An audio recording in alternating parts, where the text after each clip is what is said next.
இறை இயேசு கிறிஸ்துவிலே எனக்கு மிகவும் பிரியமான இறை நம்பிக்கையாளர்களே, இந்த சாத்தன்பட்டி வாழ் அன்பு சகோதர சகோதரிகளே, உங்கள் அனைவரையும் இந்த 2026ஆம் ஆண்டிலே சந்திப்பதிலே நான் பெரும் மகிழ்ச்சி அடைகிறேன்.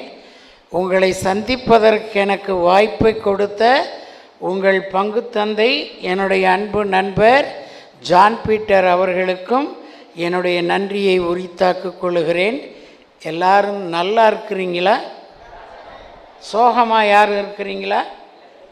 இல்லை, ஆலயத்திற்குள்ளே வந்துவிட்டால் சோகம் பறந்து போகணும், அது நம்மை மறந்து போகணும். அன்பானவர்களே, இன்று நாம் இந்த ஆலயத்திலே ஒன்று கூடி வந்திருப்பது முப்பெரும் விழாவை கொண்டாட. 3 விழா சொல்ல தெரியுமா உங்களுக்கு?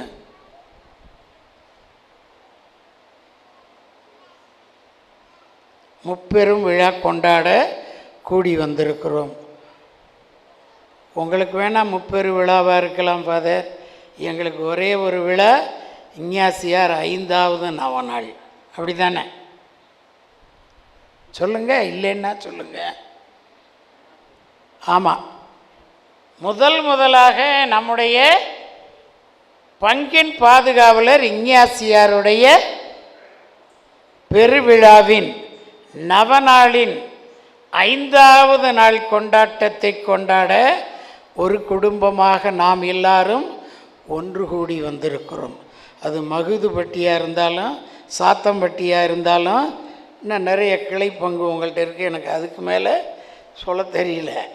அதனால் அத்தனை பேரும் இங்கே கூடி வந்திருப்பது புனிதருடைய நவநாள் திருப்பலியிலே பங்கெடுத்து செபித்து இறை ஆசிரை பெற வந்திருக்கிறீர்கள். 2வது, இன்று ஞாயிற்றுக்கிழமை. புரியுதுங்களா? இந்த ஞாயிற்றுக்கிழமை யாருக்கு குறிக்கப்பட்ட நாள்? ஆண்டவருக்கு குறிக்கப்பட்ட நாள். எனவே தான் இன்னொரு விழா வருகிறது. அந்த விழாவை கூட இந்த ஞாயிற்றுக்கிழமை வருவதால் அது ஒத்தி வைக்கப்படுகிறது. ஏனென்றால் ஞாயிற்றுக்கிழமை ஆண்டவருக்குரிய நாள். அதுவும் இந்த ஞாயிற்றுக்கிழமை ஆண்டின் பொதுக்காலத்தின் 17வது ஞாயிற்றுக்கிழமையை கொண்டாட நாம் கூடி வந்திருக்கிறோம். இது 2வது. 3வது விழா, யார் யார் வீட்டில் அம்மாச்சி தாத்தா இருக்கிறாங்க கை தூக்குங்க. அம்மாச்சி தாத்தா, பாட்டேன் பாட்டி, வெரி குட், கொஞ்சம் பேருக்கு இருக்கிறாங்க. அந்த அம்மாச்சி தாத்தா பாட்டேன் பாட்டி எல்லாம் கவனிக்கிறோமா? அடுத்த கேள்வி. நல்லா கவனிக்கிறது இல்லை. ஏதோ வெந்ததை தின்னு விட்டு விதி வந்தால் சாவு அப்படிங்கிற கவனிப்பு தான் நம்முடைய கவனிப்பு. அன்போனவர்களே, இந்த தாத்தா பாட்டி, பாட்டன் பாட்டி, தாத்தா அம்மாச்சி இவர்களெல்லாம் கடவுள் நமக்கு கொடுத்து இருக்கிற கொடை, பெரிய கிஃப்ட்டு, பெரிய புதையல். அது இந்த அம்மா அப்பா பாட்டன் பாட்டி, இந்த பாட்டன் பாட்டி அம்மாச்சி தாத்தா இவங்க இல்லைன்னா உங்களுடைய பெற்றோர் இல்லை. உங்களுடைய பெற்றோர் இல்லை என்றால் நீங்கள் இல்லை. அன்பானவர்களே, சில குடும்பத்தில் பார்க்குறோம், கேள்விப்பட்டிருப்பீங்க, 4வதுமா பொம்பளை பிள்ளை, வேண்டாம் வேண்டாம், எங்கே போயிடுவாங்க, வேண்டாம் வேண்டாம்னா ஆஸ்பத்திரிக்கு போவாங்க. அது 3 மாதத்துக்கு முன்னாடியே போய் கழிச்சிட்டு வந்துட்டாங்க சொல்லுவாங்களே, சொல்லலையா? அதுக்கு யார் சேர்ந்து போவா? மாமியாலும் சேர்ந்து போகும், வீட்டுக்காரரும் சேர்ந்து போவாங்க. அன்பானவர்களே, ஒரு குழந்தை ஒரு தாயினுடைய உதரத்தில் அது உதித்திருக்கிறது என்றால் அது கடவுளுடைய கொடை. A child is a gift of God. அந்த கடவுளுடைய கொடையை அழிப்பதற்கு உனக்கோ எனக்கோ யாருக்குமே உரிமை கிடையாது. நாம் இன்று இயேசு சாமியினுடைய அம்மாச்சி தாத்தா அவங்களுக்கு இன்று விழா கொண்டாட வேண்டிய நாள். இன்று ஞாயிற்றுக்கிழமையாக இருப்பதால் இந்த கொண்டாட்டம் ஒத்தி வைக்கப்பட்டிருக்கிறது.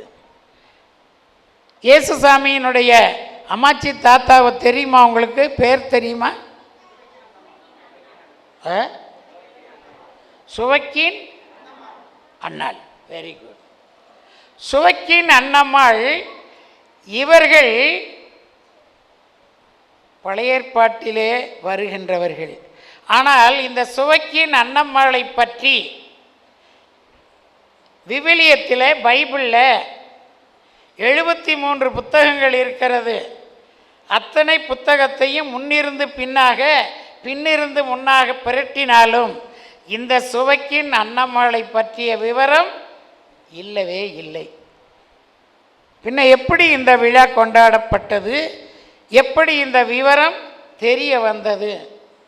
அன்பானவர்களே, பைபிளில் இருக்க 73 புஸ்தகங்களும் திருச்சபையால் அங்கீகரிக்கப்பட்ட புத்தகங்கள், கத்தோலிக்க திரு அவையால் அங்கீகரிக்கப்பட்ட புத்தகங்கள். திருச்சபையால் அங்கீகரிக்கப்படாத சில புத்தகங்கள் உண்டு.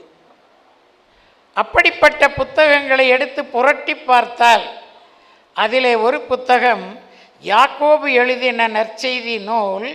அந்த நூலிலே தான் இந்த சுவக்கின் அண்ணம்மாள் பற்றிய விவரங்கள் நமக்கு கிடைக்கிறது. இந்த 2 பேரையும் பற்றிய விவரத்தை அந்த புத்தகத்திலே நாம் படித்தால் விளக்கமாக புரிந்து கொள்ளலாம். இந்த சுவக்கின் அண்ணம்மாள் இருவருக்கும்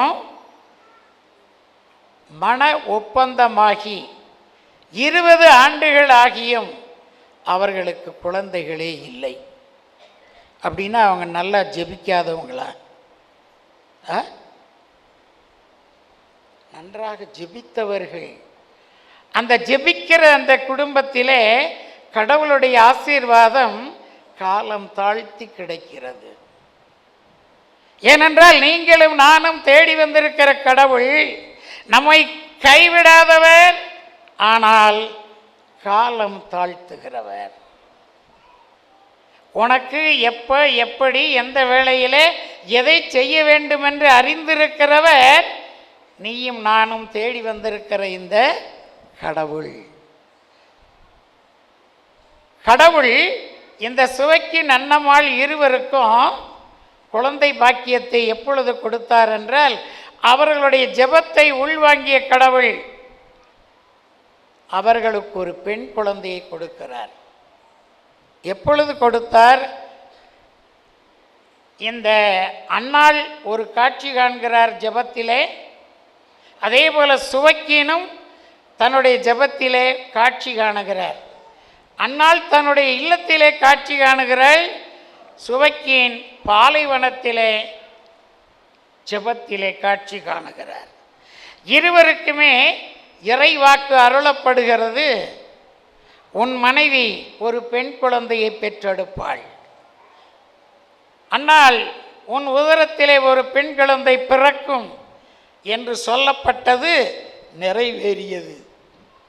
அவர்கள் பெருமகிழ்ச்சி அடைகிறார்கள். அவர்களுடைய 20 ஆண்டு ஜெபம் அவர்களுக்கு விடை கொடுத்தது. கன்னி மரியாளை, நம்முடைய ஆண்டவர் இயேசுவினுடைய தாயை குழந்தையாக அவர்கள் பெற்றார்கள். இந்த சுவக்கின் அண்ணம்மாள் இந்த குழந்தை மரியாவை பெற்றெடுக்கவில்லை என்றால் இந்த உலகுக்கு மீட்பு இருந்திருக்குமா? மீட்பர் குழந்தை பிறந்திருக்க மாட்டார். இதில் இன்னொரு நிகழ்ச்சியையும் உங்களோட சேர்த்து சொல்ல விரும்புகிறேன். யூத சமுதாயத்தில் ஒரு குழந்தை 12 வயது ஆகிவிட்டால் அந்த குழந்தைக்கு மணமகன் தேடுவதிலே கண்ணும் கருத்துமாயிருப்பார்கள். 14-15 வயது நிரம்புகின்ற வேளையிலே அந்த குழந்தைக்கு அவளுடைய கழுத்திலே ஒரு நம்ம இப்போ தாயத்து கட்டியிருக்கேன் பார்க்க நிறைய கழுத்தில் தங்க தாயத்து கட்டியிருக்கிறாங்க. ஆனால் அவர்கள் ஒரு குப்பியை கயிற்றிலே கட்டி கழுத்திலே தொங்க விட்டு இருப்பார்கள். இந்த 15-16 வயது நிரம்பி அந்த இளம்பெண் அவளுக்கு சரியான ஒரு துணைவரை தேர்ந்தெடுத்தால் அந்த துணைவரும் இந்த பெண்ணும் சந்திப்பதற்கு ஒரு நாள் குறிப்பார்கள். அவ்வாறு அந்த மணக்கப் போகிற மணமகன் வந்தவுடனே இந்த பெண் என்ன செய்வாள், தன்னுடைய கழுத்திலே உள்ள குப்பியை அறுத்து அதனுள்ளே பரிமள தைலம் இருக்கும். அந்த பரிமள தைலத்தால் அந்த கணவனுடைய காலை குனிந்து கழுவுவாள். இங்கேதான் அந்த பெண்ணினுடைய தாழ்ச்சி வெளிப்படுகிறது. இப்படித்தான் அன்னை மரியாளுடைய தாய் அன்னாள் சுவைக்கினுடைய பாதத்தை கழுவியிருப்பாள். அந்த குடும்பத்திலே விளங்கிய தாழ்ச்சி இந்த அன்னை மரியாளிடத்திலே நிரம்பி இருப்பதை நம்மால் அறிய முடியும், உணர முடியும். ஏனென்றால் அன்னை மரியாள் கடவுளுடைய விருப்பம் கபிரியேல் தூதர் வழியாக கிடைத்தவுடனே அந்த கடவுளுடைய திருவுளத்திற்கு ஆகட்டும், இதோ நான் ஆண்டவரின் அடிமை என்று சொன்னார்கள். தன்னை முழுமையாக கடவுளுடைய கரத்திலே சரணாகதியாக்கினார்கள். அந்த சரணாகதியிலே தான் அன்னை மரியாளுடைய தாழ்ச்சியை நம்மால் பார்க்க முடிகிறது. இந்த அன்னை மரியாள் ஈன்றெடுத்த ஆண்டவர் இயேசுவும் தந்தை கடவுளுக்கு தன்னை முழுமையாக தாழ்த்தி கொண்டார், அவருக்கு கீழ்ப்படிந்தார். பிலிப்பியருக்கு எழுதின திருமுகம் 2ஆம் அதிகாரம் 6 முதல் 9 நீங்களும் நானும் பார்க்கலாம். தம்மையே வெறுமையாக்கி அடிமையின் வடிவெடுத்து சாவை ஏற்கும் அளவுக்கு, அதுவும் சிலுவை சாவை ஏற்கும் அளவுக்கு அவர் தந்தைக்கு பணிந்தார். ஆண்டவர் இயேசுவினிடத்திலே தாழ்ச்சி, அன்னை மரியாளிடத்திலே தாழ்ச்சி. 20 ஆண்டுகள் குழந்தை பேறு கிடைக்காவிட்டாலும் கடவுள் முன்பாக தாழ்ச்சியோடு ஜெபித்தார்கள் இயேசுவனுடைய அம்மாச்சியும் தாத்தாவும். ஆக அன்பானவர்களே, இந்த பெருவிழா நமக்கு உணர்த்தி காட்டுகிற பாடம் தாழ்ச்சி. இந்த தாழ்ச்சி யாரிடத்திலே நிறைவாய் இருக்கும் என்றால், உங்களுடைய தொடக்க உரையில் அந்த பையன் இளைஞர் வாசித்தார், என்னுடைய மறையினுடைய மைய கருத்தை வாசித்தார். கேட்டீங்களா?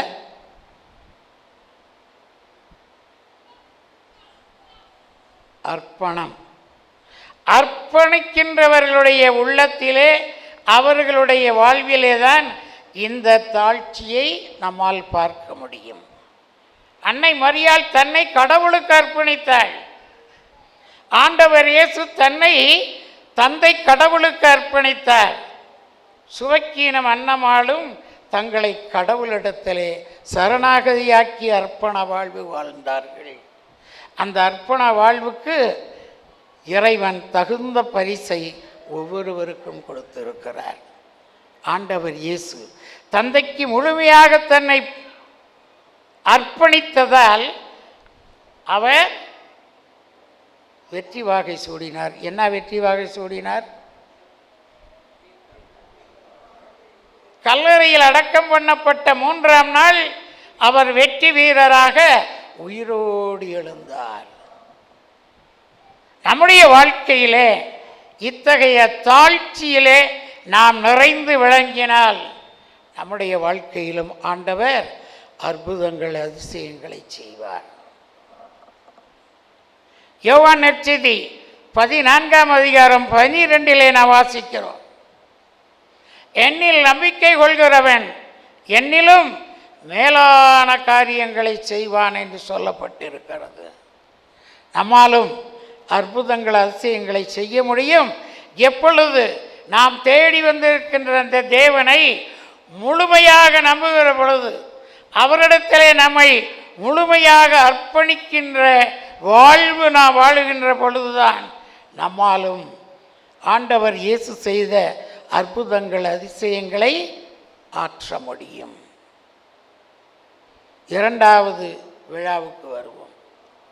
நம்முடைய நவநாள் புனிதர் பங்கின் பாதுகாவலர் இஞ்ஞாசியார்.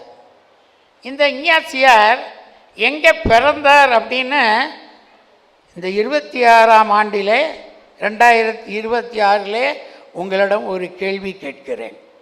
இஞ்ஞாசியார் எந்த நாட்டுக்காரர்? ஸ்பெயின் நாட்டுக்காரர். Very good. ஸ்பெயின் நாட்டிலே லோயோலா கோட்டையிலே பிறந்தவர். அவர் ரொம்ப முட்டுகுண்டு குடும்பத்தில் பிறந்தாரா, பெரிய குடும்பத்தில் பிறந்தாரா? பெரிய குடும்பம். பெரிய குடும்பம்னா எப்படி பேர் இருந்திருப்பாங்க?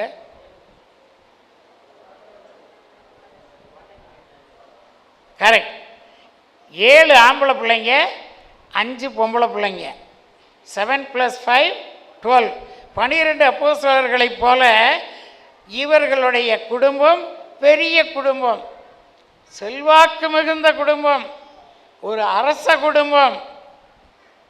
அப்படிப்பட்ட குடும்பத்திலே பிறந்த இந்த இஞ்ஞாசியாருக்கு இறையரசு பற்றியோ விண்ணரசு பற்றியோ தெரிந்திருக்க வாய்ப்பில்லை.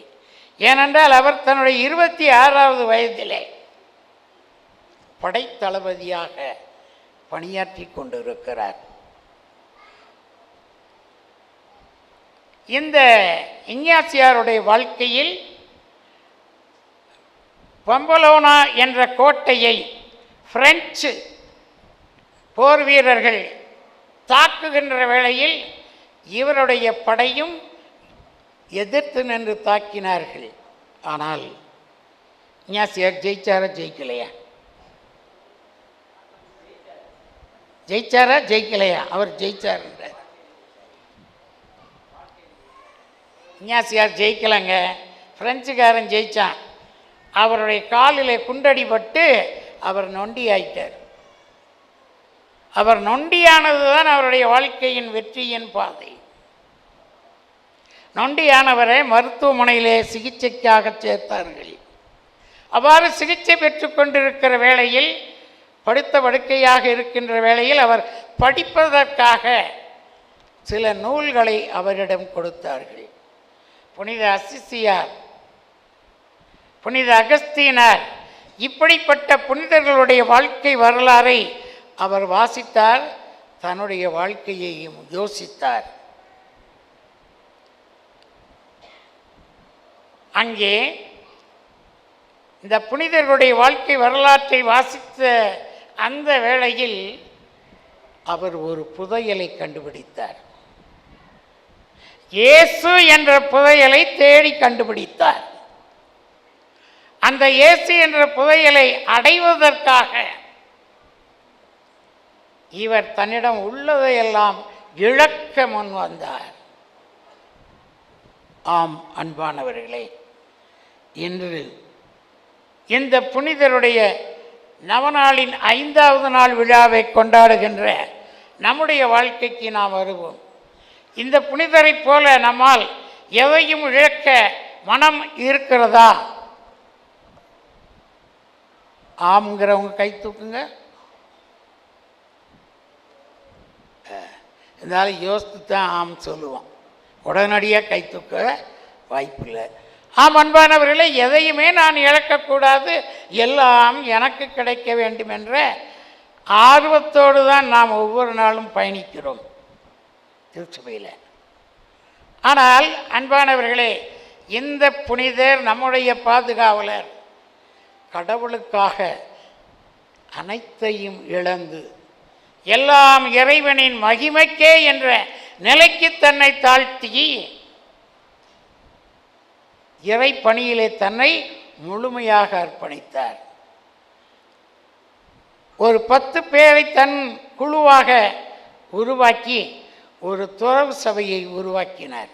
அந்த துறவு சபையினுடைய தலைவர் தான் புனித இஞ்ஞாசியார். இன்று நாம் இயேசு சபை குருக்களை பற்றி கேள்விப்படுகிறோம்.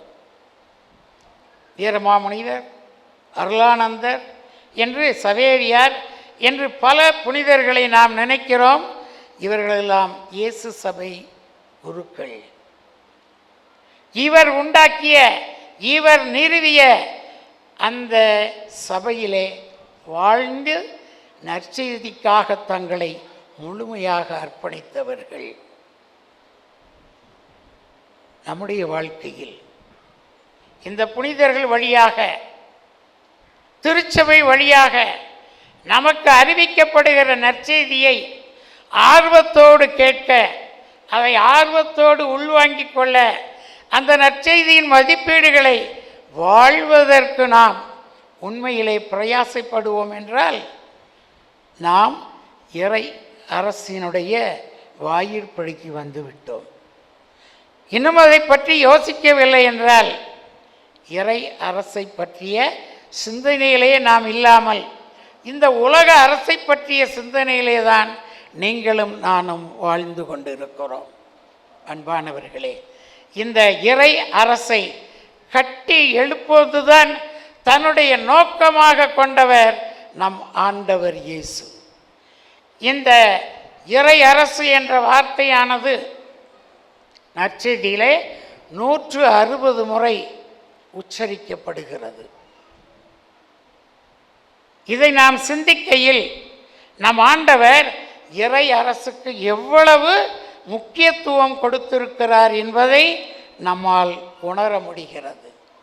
இந்த இறை அரசு நீதி, அமைதி, உண்மை, மகிழ்ச்சி, சமாதானம் ஆகிய குணங்களை அடிப்படையாக கொண்டு ஆண்டவர் இயேசுவால் கட்டி எழுப்பப்பட்டதுதான் இறை அரசு. அன்பானவர்களே, ஒரு 40 வருஷத்துக்கு முன்னாடி தந்தை பெர்க்மான்ஸ் பற்றி உங்களுக்கு தெரியும். நிறைய பாட்டு பாடுவார், கேள்விப்பட்டிருக்கீங்களா? ஆமாம், அவர் முன்னாடி கத்தோலிக்க திருச்சபையில் இருந்தார். ஒரு 20-25 வருஷங்களுக்கு முன்பாக அவர் கத்தோலிக்க திருச்சபையை விட்டு வெளியே போய்விட்டார். அவர் கத்தோலிக்க திருச்சபையில் இருந்த ஆரம்ப காலகட்டத்தில் சிவகங்கை மறைமாவட்டத்தின் குருவாக இருக்கின்ற வேளையில் அவருடைய தொடக்க 8-10 ஆண்டுகளிலே அவர் நற்செய்தி அறிவிப்பதிலே ரொம்ப ஆர்வத்தோடு இருப்பார். மேடை போட்டு சாயங்காலம் 5 மணியிலிருந்து 10 மணி வரை மக்களை அழைத்து நற்செய்தியை அறிவிக்கிற பணியிலே ஈடுபடுவார். 6 மணி ஆச்சு, 7 மணி ஆச்சு, குஞ்சு கூட அங்கே இல்லை. அப்போ என்ன செஞ்சார்? மைக் போடுறோன்ட்ட மைக்கை வாங்கி இறையரசு வருக, இறையரசு வருக, இறையரசு வருக அப்படின்னு கூப்பிட்டார். ஒரு தடவை இல்லை, இதே மாதிரி 10-15 தடவை கூப்பிட்டார். இந்த மைக் செட்டுக்காரனுக்கு வேகம் வந்துடுச்சு. மைக் செட்டுக்காரனுக்கு வேகம் வந்துடுச்சு. அவன் மைக்கை பிடுங்கினான். மைக்கை பிடிச்சிக்கிட்டு, ஏண்டா இந்த இறையரசுங்கிறவன் எங்கே தாண்டா இருக்கிறீங்க? இந்த பங்குச்சாமியாரும் தொண்டை தண்ணி போக கத்திக்கிட்டு இருக்காரு, எங்கே இருந்தாலும் சீக்கிரம் வாடா. அவர் இந்து சகோதரர், அவருக்கு இறையரசை பற்றி தெரியாது. நமக்கே இறையரசை பற்றி அவ்வளவு தெரியாமல் இருக்கல. அந்த மைக் செட்டுக்காரன் தெரிஞ்சிருக்க வாய்ப்பு உண்டா? இல்லை. அன்பானவர்களே, இறையரசு தான் நம்முடைய நோக்கமாக இருக்க வேண்டும். இறையரசுக்கு ஏற்ற மக்களாய் அன்பிலும் அமைதியிலும் சமாதானத்திலும் உண்மையிலும் நாம் வாழ்வோம் என்றால் நாம் இறையாட்சிக்கு வெளியிலே இல்லை, இறையாட்சியினுடைய வாயிற்படியிலே இருக்கிறோம். அந்த இறையரசை கண்டடைவதுதான் நம்முடைய வாழ்வின் நோக்கமாக இருக்க வேண்டும். இதுதான் இந்த 2வது விழா நமக்கு அறிவுறுத்தக்கூடிய அருமையான செய்தி. அர்ப்பண வாழ்வு வாழுகிறவர்கள் நிச்சயம் இறை ஆட்சிக்குள்ளாக செல்லுவார்கள். புனித சவேரியார் மோட்சத்தில் இருப்பாரா? எங்கே இருப்பார்? நம்ம பாதுகாவலர் இஞ்ஞாசியார் மோட்சத்தில் இருப்பாரா இல்லை நரகத்தில் இருப்பாரா? மோட்சத்தில் இருப்பார். ஆக எல்லா புனிதர்களுமே கடவுளை பரிசுத்தர் பரிசுத்தர் பரிசுத்தர் என்று போற்றுகிற பாக்கியம் பெற்றவர்கள். இந்த புனிதர்கள் எல்லாம் யார்? என் கேள்வி. தூக்கம் வந்துச்சுன்னா தூக்கம் வருதா? நான் போடுற போட்டுக்கு யாருக்குமே தூக்கம் வராது. தூங்கலாம்னு நினச்சவங்கெல்லாம் எழுந்திரிச்சிருவீங்க. புனிதர்கள் யார்? நம்மை போல மனிதர்கள் அவர்கள். கடவுளுடைய மதிப்பீடுகளை தங்களுடைய வாழ்க்கையிலே கொண்டு வாழ்வை வளமாக வாழ்ந்து தங்களை இறைவனுக்கு அர்ப்பணித்து தங்களுடைய அர்ப்பண வாழ்வால் விண்ணரசை சுதந்தரித்து கொண்டவர்கள்தான் புனிதர்கள். நீங்களும் நானும் இந்த நவநாள் பந்தியிலே பங்கெடுக்க வந்திருக்கிற இந்த நாளில் நான் வாசிக்க கேட்ட நற்செய்தியிலே ஆண்டவர் இயேசு இறை அரசினுடைய தன்மையை 3 உவமைகள் வழியாக விளக்கி சொல்லுகிறார். அதை விளக்கி சொன்னேன்னா பிரசங்கம் 1 மணி நேரம் ஆயிரும். விளக்கவே வேண்டாம். ஒன்று புதையல், இன்னொன்று முத்து, 3வது வலை வாரி வருகின்ற மீன்கள். விண்ணரசு எப்படி ஒரு புதையலை கண்டவுடனே தனக்கு உள்ளதெல்லாம் இழந்து அந்த விண்ணரசை அடைய விரும்புகிறானோ, ஒரு முத்தை கண்டவுடனே அதை அடைவதற்கு தன்னுடைய சொத்தையெல்லாம் விற்று அந்த முத்தை சொந்தமாக்கி கொள்கிறானோ, கடலிலே வாரி வருகின்ற வலையிலே சின்ன மீன் இருக்கும், பெரிய மீன் இருக்கும், செத்த மீன் இருக்கும், உயிர் மீன் இருக்கும். நல்லவற்றைத்தான் பொறுக்கி கொண்டு தீயவற்றை கடலுக்குள்ளே வீசி எறிந்து விடுவார்கள். அதுபோல தான் அன்புக்குரியவர்களே நம்முடைய வாழ்வின் முடிவிலே நடக்கும். நீயும் நானும் செய்த தீமை நன்மை இதுதான் செல்லும். நம்ம சேர்த்து வச்ச சொத்தோ, கட்டிய மனைவியோ, பெற்ற பிள்ளைகளோ நம்மோட வரப்போறதில்லை. எப்படி பாட்டு பாடணும்னா அதுவும் பெருக்குமான் சாமியார் பாட்டு தான். எனக்கென்று எதுவும் இல்லை, இப்பூமி சொந்தம் இல்லை, எனக்கென்று எதுவும் இல்லை, இப்பூமி சொந்தம் இல்லை, எல்லாம் இயேசு இயேசு இயேசு. இயேசு என்ற புதையலை நீங்களும் நானும் நம் வாழ்நாள் முழுவதும் தேடினால் அந்த விண்ணரசை நீங்களும் நானும் சுதந்தரித்து கொள்ள முடியும். இதை புனிதர்கள் வாழ்ந்தார்கள். அவர்களைப் போல நாமும் புதையலை தேடி அந்த புதையலை நமதாக்கி வாழ, நம்முடைய பாவ கரைகளிலிருந்து நம்மை தூரப்படுத்திக் கொள்வோம். நம்முடைய உலக ஆசைகளிலிருந்து நம்மை அப்புறப்படுத்தி கொண்டு வாழ்வோம் என்றால் நிச்சயமாக நாம் இறையாட்சிக்குள்ளாக நுழைந்து விட்டோம். அந்த இறையாட்சி நம்முடையதாக அமைந்துவிடும். இந்த ஒரு நிலை நாம் ஒவ்வொருவருக்கும் நிறைவாக கிடைக்க இந்த நவநாளின் 5ஆம் நாள் திருப்பலியிலே ஒருவர் மற்றவருக்காக செபிப்போம். இந்த பலியிலே இணைந்து ஆண்டவருடைய அருளை இறைஞ்சுவோம். ஆமென்.